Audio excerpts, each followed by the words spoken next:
a bit of a disaster strategically for them. Anytime the king is sandwiched between the rooks like this, if you get any little check on the king, just flick him. It's a mate.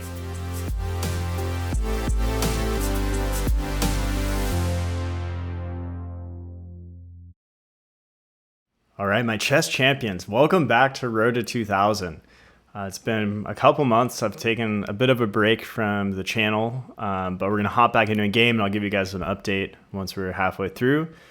So today's game, 15-10 game. I started it off around 1700 at the start of this game. My opponent was around 1669, or was exactly 1669 at the start of this. Let's take a look. Queen pawn, knight f6. This is the Trompowsky. I'm not very familiar with this line, but I didn't want white to double my pawns, so I played e6, which is a main move, apparently. Opponent went f3 here, which I don't really like. The engine also said this wasn't like a main move. Yes, you're maybe like supporting the center a little bit, but it's opening up this diagonal to the king, which is generally bad. Play continues, so I decided let's put a pawn in the center, try to fight for the center. And then the opponent went e3, and this is just really weird to me. I mean, if you're going to go f3, it seems like you should go e4, so... Okay, play continues. We're just developing. As always, guys, we're fighting for the center. We're trying to develop our minor pieces. We're trying to castle. Next, I also want to fight for the center this way, get the knight out, get the bishop out somehow, maybe at some point break in the center again, or maybe start to kind of fight more on the queen side. Those are like the general ideas I was entering this game with. Opponent again makes a weird move. I don't know why they're backing up the bishop. It's just a waste of time. Just like develop your knights or something. Get this bishop out, develop the knight, castle, something like that. We castle. Opponent makes another weird pawn move. Here we fight for the center. This is important, guys. In queen pawn openings, generally you want to play the c pawn as well to challenge the center. So a common like mistake, quote unquote, is that people will play knight here in a queen pawn opening, and this is a mistake because you're blocking the c pawn from helping fight the attack. So you want to do this first and then bring the knight out. I put that in air quotes because there's always exception, guys. For example, the Jabava London opening, you go queen here, this knight out, and then you do this bishop out, and you get kind of a fried liver thing. So, you know, there's nothing is ever always or never in chess. But generally, when you do a queen's pawn opening, you want to fight for the center with the c pawn. Okay, bishop out. This seems premature. There's no pin here. I think the bishop belongs on d3, which would be... This is generally a very strong attacking diagonal in most positions. Anytime you're pointed at this pawn, there can be Greek gift, sacrifice ideas, and things like that. And here I decided to kick this bishop, and I realized after they backed up a step that actually this was a mistake by me because I've helped them to set up a battery in the future with some mating threats. So instead I should have just ignored this bishop. So I could have gone knight out, or I could even take, I could even offer the trade, something like that. So I wasted a tempo and allowed white, or basically helped white to do their setup like this. So not ideal by me. It would be even worse if I like compounded the error, took another moment to do this, and then they go back. And then like, yeah, I'm gaining space on the queen side, but white is actually making some serious threats. So they'd be threatening to take my knight and then checkmate me with the queen. So I realized here that I need to try to like apply some pressure. So I brought the queen out to a5. The idea with this is now I'm pinning the pawn because I wanted to open up white's king. They're still in the middle. I want to open up the center. If I take right now, they can choose which pawn they want to recapture with. After queen a5, if I take, they have to recapture with the e pawn, which is kind of starting to open up the e file. And then, you know, maybe I can push and open and then like get a rook on this file. Hope that makes sense. So I don't know if this was the best move in the world or not, but that was my idea. Okay, white blocks that diagonal with their knight, which makes sense. Here I decided let's just trade the bishop. I don't want them to do this battery idea. So I wanted to trade, but they, I think wisely, retreated to c2. And let's continue development, guys. So we're trying to get all the pieces out. Got the queen out. I'm castled, so I'm ahead of white in development here. I mean, they still have the knight, this knight on its home square, and they still need a castle. The queen's still on the back rank. This knight is kind of in the way because they'd like to bring their queen here. So I like how we're playing this game. I don't love how white's playing this game, but let's continue. But actually first, let's take a break, and I'll give you guys just a quick update on the channel. For those of you who have been following, I know it's been a little bit of a gap since my last one, but many of you know I've been recovering from chronic fatigue syndrome the last few years, so that's kind of always a challenge. And my health actually had been doing quite a bit better the last couple months, and that meant I was getting outside more. I was going for walks and stuff like that. And then we finally, in my hometown, there was this huge battle to get the chessboards relocated. They had closed the old chess park like 3 years ago. I kind of battled to get them to put them somewhere else in the city. It didn't happen at the time. At the start of the year, I kind of reached out again, and eventually we made it happen. And there's a new chess park in Santa Monica, California, and it's been awesome. I'm really proud that it ended up as good as it did. They picked like a great location at Palisades Park. It's on the bluffs overlooking the ocean, really beautiful. And I started organizing some meetups there. So that was taking my other chess attention and efforts, was organizing those meetups. So I've been busy with that, but I'm hoping now to start kind of doing both. So we'll see if I can make some videos, still do that, and we'll see. The health stuff is still, it's always fluctuating. So I wish I could make videos for you guys every day, but can't make too many promises. So yeah, we're continuing Road to 2000 now, and I've got some other chess books. I've been reading an endgame book by Jeremy Silman. I just got a book for openings. I've been watching some more YouTube on openings, so I think my graph should start to go positive pretty soon. And I think previously in the series, we got up to 1800 rapid.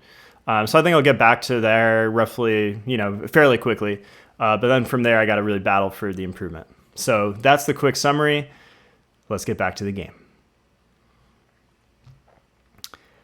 Okay, so knight out. Play continues. Opponent goes knight to e2. Looks, this is just kind of a weird passive looking position. Here I decided to try to fight for the center. I don't know that this was the best move. The engine didn't really like it.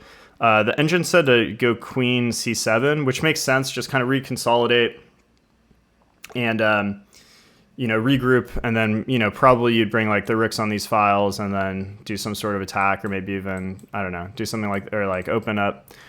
I don't know. But yeah, we fight for the center and decided to open some things up here. And they come after my queen and my pawn. Rook e8, queen d3, setting up the battery, threatening mate. So white's threat here, guys, is they want to take my knight and then checkmate me. But now, guys, we actually have a crucial move here to neutralize white's attack. So what would you play as black? I'll give you a few seconds to think. The problem with this move is that immediately I can go knight b4, which is what I did in the game. So I'm forking these, and they can't mate me right away. So they can't take here right away, because then I'm just going to take their queen. So they have to move the queen, and then I'm able to get rid of this deadly bishop. So what I think white should have done, and what I was really worried about in the game, was that they would go a3 to prevent this idea. Because yeah, if they prepare it with a3, then they can definitely go queen to d3 and set up this really dangerous attack. And then I really didn't know what I was going to do, maybe like g6 or something, and then the knight's weak and very ugly for me. Luckily, a little oversight by my opponent, and I got rid of their strongest asset.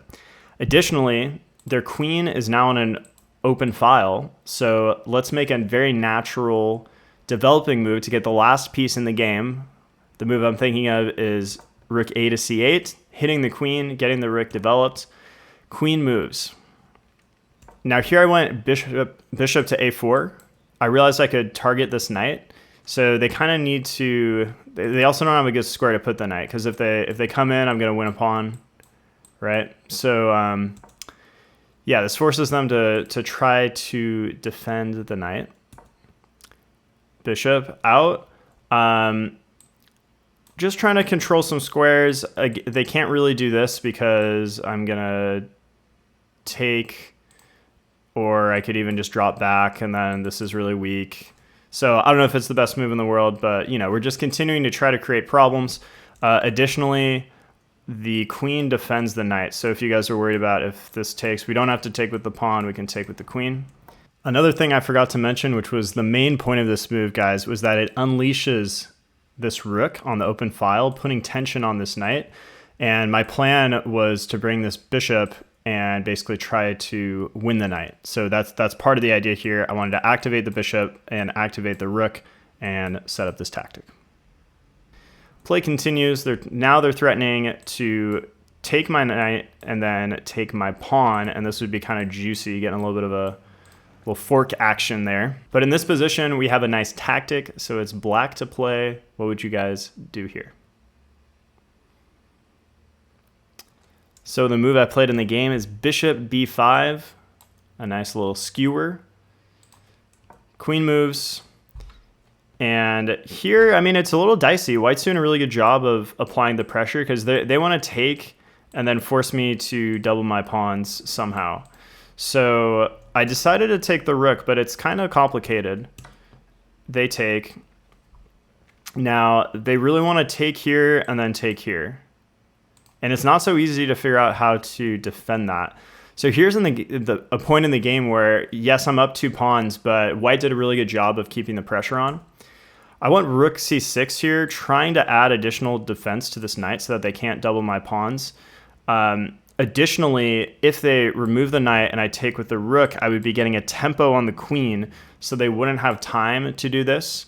They could actually, but then I take and then they take and it's equal. So we could do that. It'd be a trade. Maybe I'll just show you guys that. So yeah, if they take, I take. If they go here, yes, they're forking me, but I take and then they take, and we're basically still, I guess we're up only 1 pawn now. So maybe not the best line for me, but that was my thinking during the game. Knight back, hitting the bishop. And here I'm just trying to consolidate. I need to add additional defense to this. And here I wanted to go queen d8, believe it or not, at some point in the near future, because this would really just solidify everything. It would add defense to the pawn, it would add defense to the bishop, add defense to the rook in the back, and add defense to the knight. So that is my hope. And they go knight in, forcing me to move the rook, and I decided to bring the rook closer here, keeping the protection on the knight. Here they play g4, really aggressive move, but when they played it in the game, I had a lot of respect for it. I was like, wow, that's, it's ballsy, but at the same time, it does seem quite threatening. They have some initiative. I think it makes sense that they tried to play for this, even though I think the computer said it wasn't so good. But it makes sense from a human perspective. And the idea is just they want to remove the knight, create problems. I mean, they can maybe even move the bishop and full send and just come murder me. So here I'm trying to get rid of this knight. This knight has just been in my face for way too long. And white again, great move by white here. So bishop back to f2, defending this pawn, so overprotecting the pawn, which is nice because they're freeing up this knight to maybe reroute at some point or something. But additionally, I can't take here now because if I do, they take with discovered attack on the queen. I'd have to move the queen and then they're going to win my knight. Yeah, so great move by white. Here I finally went queen d8. Let's just consolidate. I'm up 2 pawns and I just need to survive for a few more moves and then eventually try to liquidate and win the game. So opponent now goes g5, and I don't think this was quite the right moment. So what would you guys play here as black? You need to play accurate, precisely here. Play precisely. Black to play. I'll give you guys a few seconds to think.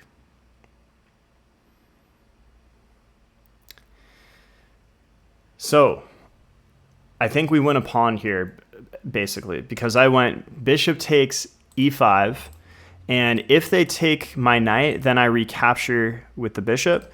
If they take here, then I recapture with the rook with a tempo, a very important tempo on the white queen. And that is what white played. So they took the bishop, we recaptured with the tempo, so they don't have time to recapture the knight. And now I realized at this point that actually they're in even bigger trouble than I realized, because I'm attacking this pawn. I want to take this pawn. Where can they put this queen to defend this? There's really only one square. And the problem, if they go to that square, is that then, how do you guys follow this up now as black? I'll give you guys 5 seconds. We want to complete the plan. We want to take this pawn, but we need to do some setup first. What do you play?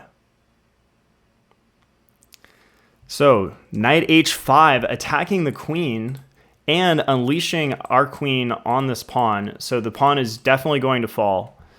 And after the queen moves, you have your choice of which piece to take this with. I decided to take with the rook.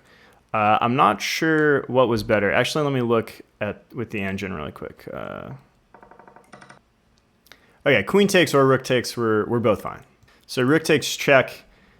And here I really think white should have gone king to the corner with ideas of maybe bringing this rook over. Instead, they went bishop g3, which, I mean, tactically, they're just losing a pawn here because I just take, and check. So, yeah, I don't love this by white, but they're still going to not make it so easy for me.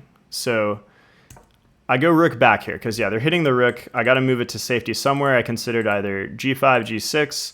Both have merit. I decided it's probably better to have the rook somewhere where it's protected and where it has full mobility, so I can maybe stack up here again. I can maybe defend here if I need to. A little more flexible, a little more safe was my thinking. Opponent plays queen f4 here, which is a bit of a disaster strategically for them. Anytime the king is sandwiched between the rooks like this, with no squares to move, if you get any little check on the king, just flick him, it's a mate, right? Like if I could just teleport like a bishop here or something and this queen wasn't there, like that's a mate. So you have to have your alerts, your alarms blaring off if you're white here that this is very dangerous. So instead of moving the queen, you could maybe move the pawn or move the rook somewhere, create some space for your king so you're not just like totally boxed in. So opponent went queen f4. So it's bad for that reason because first of all, they're leaving themselves trapped in like this, but also there's a concrete move that we have here as black that capitalizes. So what do you guys play here to more or less cement the victory? So the winning move, queen to b6 check, almost mate. I realized, though, before I played this move that white would have queen d4 defending. And, I mean, we can trade queens, which is good for us, though. So, like, that would still be a win. But, you know, we'd have to play an endgame still. So it's not over. We still have an advantageous position. But white actually blundered here and went knight block. The issue with this is the king is still super trapped. How can you guys capitalize on this? What do you play as black? Queen takes check, and it's game over from here.